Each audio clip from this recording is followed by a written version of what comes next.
Vera tocou em todos os pontos aí relevantes. Tem método nisso aí.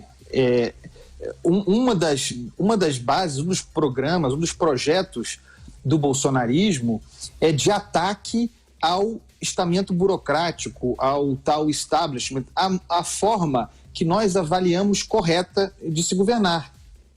Esse é um dos pilares, né? Quer dizer, a Vera falou muito em oposição. A lógica bolsonarista é de, ao mesmo tempo, administrar o Estado, ou tentar administrar o Estado, e, ao mesmo tempo, encaixar o discurso de oposição permanente. Quer dizer, como se o governo fosse oposição dentro dessa lógica. É a lógica também da campanha permanente a que tenho falado muito, que necessita da forja de inimigos constantemente, ainda que para efeito artificial, como é quase sempre o caso.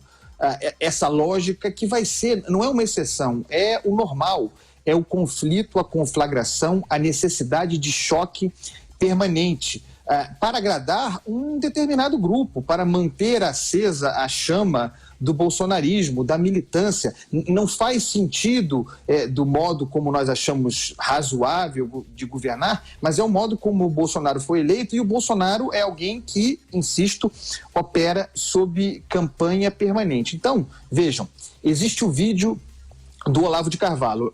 Olavo de Carvalho é o pensador, o intelectual do novo regime. Ele é a inspiração intelectual do principal grupo desse governo. É o grupo que se auto-intitula anti-establishment, o grupo dos filhos, o grupo do Felipe Martins. No entanto, quem compartilhou o vídeo, o que há de grave nisso é o fato de o presidente da República ter compartilhado o vídeo. E aí há o elemento educador. O presidente chancela esse grupo. Para que fique claro, este é o grupo mais importante, o grupo do Carlos Bolsonaro. Os militares não são, nem o general Heleno, tão influentes quanto nós imaginamos. O Bolsonaro faz uma escolha clara.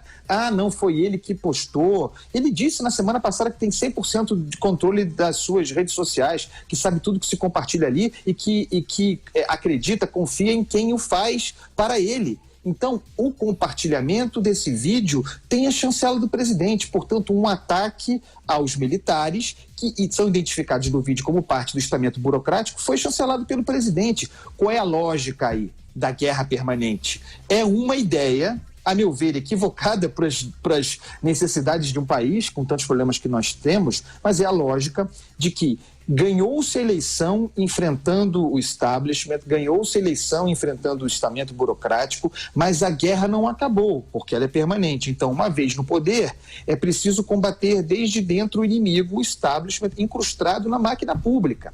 Por quê? Porque aí você vai ter sempre o inimigo. E aí você vai girando o inimigo. Um dia é o Congresso, outro dia é o Judiciário, outro dia é o setor militar e por aí fora. Tem método nisso, tem um projeto de poder por trás disso. Isso, para mim, isso que é importante ter clareza.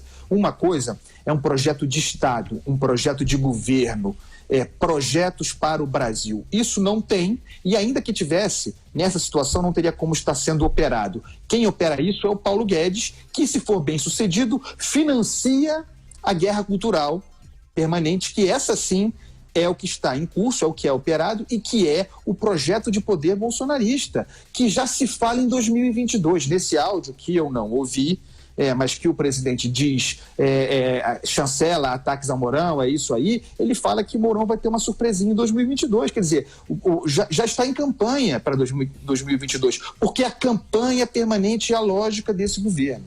É isso.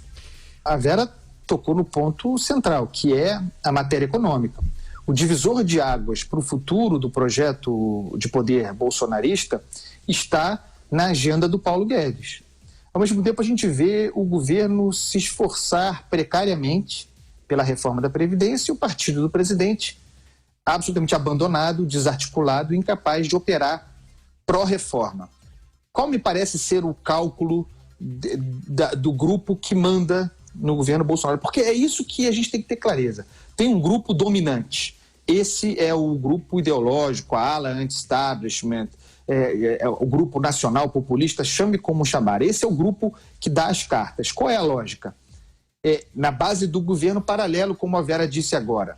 se empenhar e se associar o mínimo possível, isso é uma leitura, tá, que eu estou propondo aqui, é evidente que não é a verdade, mas é se associar o mínimo possível à agenda liberal do Paulo Guedes, apostando que alguma reforma da Previdência passará e que uma reforma da Previdência de 600 ou 500 bilhões no limite, mais um programa de concessões, mais alguma coisa tributária, que é sobretudo infraconstitucional, criariam as condições para algum grau de tração na economia, sem que o bolsonarismo tivesse que colocar a mão na lama, como eles acham que lidar com o Congresso é, e que com isso, de repente, ao final desse ciclo, no ano eleitoral, a economia crescendo lentamente, começando a gerar empregos, seria o input econômico necessário para a reeleição do Jair Bolsonaro ou para a renovação desse projeto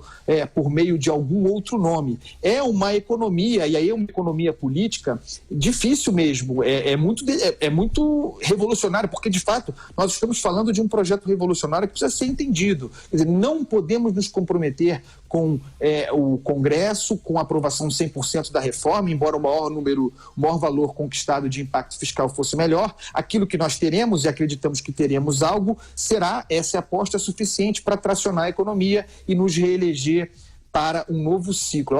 Eu acho que essa é a lógica operante, né, nesse grupo bolsonarista influente que manda no governo. Quer dizer, é ao mesmo tempo oposição ao governo, daí porque o PSL é tão abandonado e desqualificado pelo presidente da República e pelo governo, é uma espécie de economia mesmo de ação, considerando uma vitória no futuro, que ainda que não tão grande quanto Paulo Guedes gostaria, seria suficiente inclusive para tornar o Paulo Guedes prescindível.